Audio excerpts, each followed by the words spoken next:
Hello and welcome to News in Depth. Coming up this week. A landmark day for Britain as the country has its first day without using coal power since the Industrial Revolution.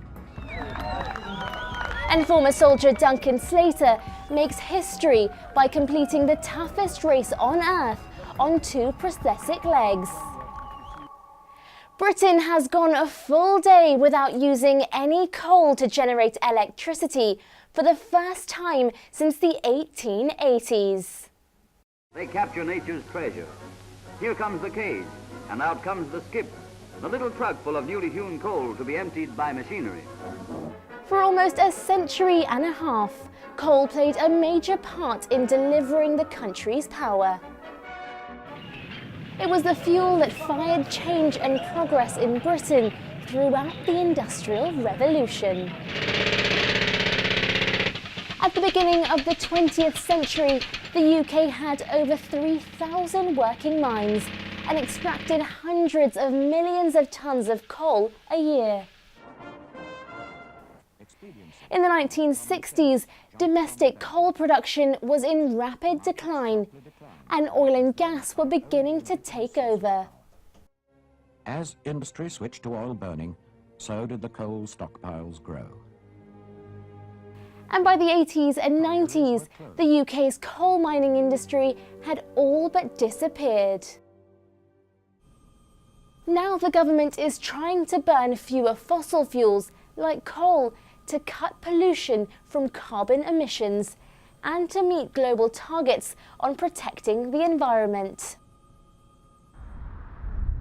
A milestone was hit on the 21st of April 2017, when for the first time in its history, the country's electricity supplier, the National Grid, provided all our energy for the day without using coal.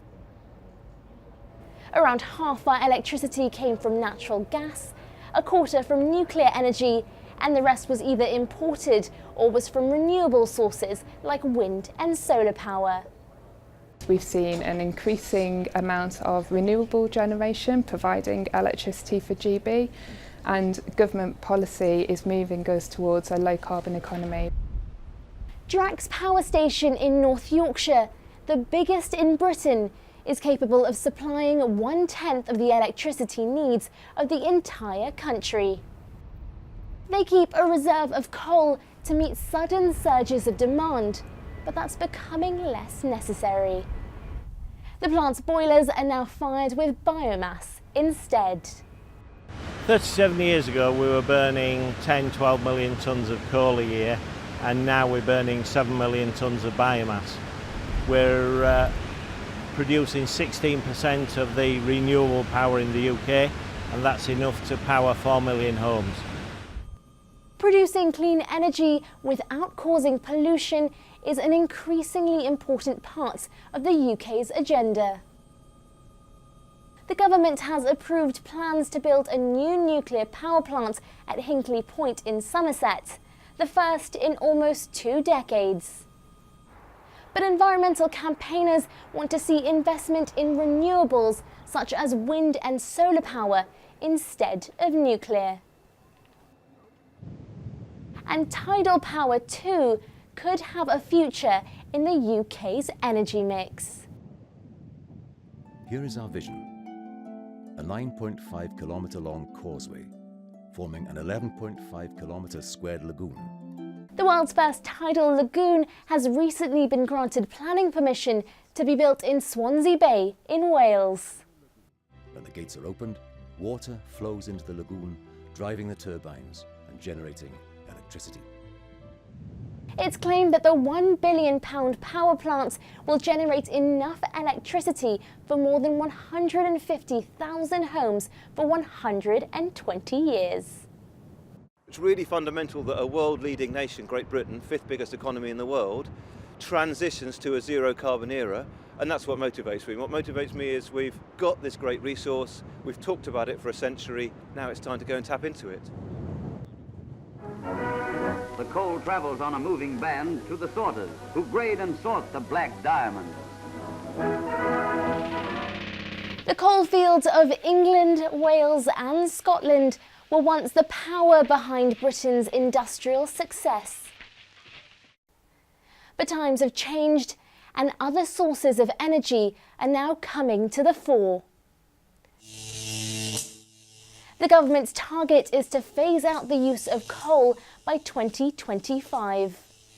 And it looks like we may well be ahead of schedule. After years of hard work, tears and training, double amputee Duncan Slater has become a history maker. The Afghanistan veteran is now the first person on 2 prosthetic legs ever to finish the Marathon des Sables, which is known as the toughest race on earth. So my wife,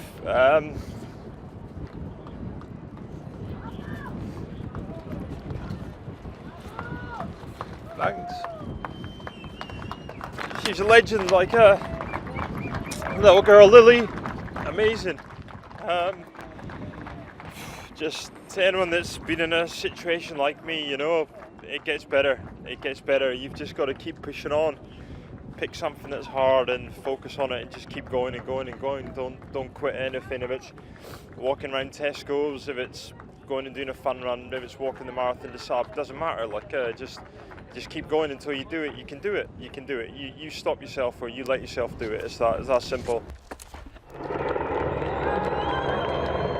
The Marathon des Sables, or Marathon of the Sands, is a 156-mile foot race across the Sahara Desert in southern Morocco.